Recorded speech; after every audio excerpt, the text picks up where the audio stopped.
سلام بچه ها، خوبید؟ امروز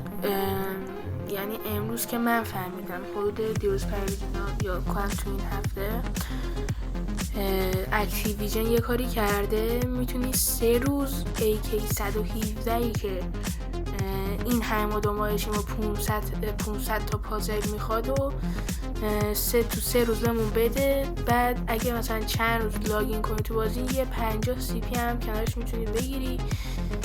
یه دونه چست میتیک هم کنارش داره و اینجور چیزاست. بعد دیگه الان میخوام بهتون یاد بدم چجوری بگیریدش.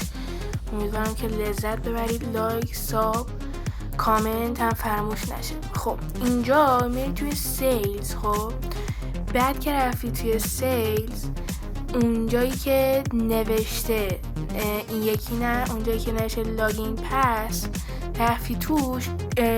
الان من 2 روز لاگین کردم. ایناست نها کنید، 2 تا چست میتیک داره با یه اونم گان میتیک که 3 روزه و 50 تا CP. پایینش هم برای پرمیومه که حالا اونا که پرمیوم نرن مثل عادیه رو داشته باشن. کلیم آلو که الان بزنی مثل من اینجا میتونی دیگه گان میتیک AK117 رو دریافت کنی.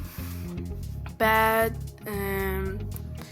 دیگه لذت ببرید دیگه.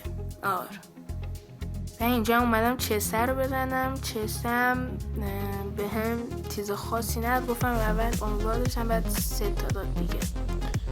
الانم میخوام براتون چیزش کنم، باش بازی کنم، بذارم ببینید.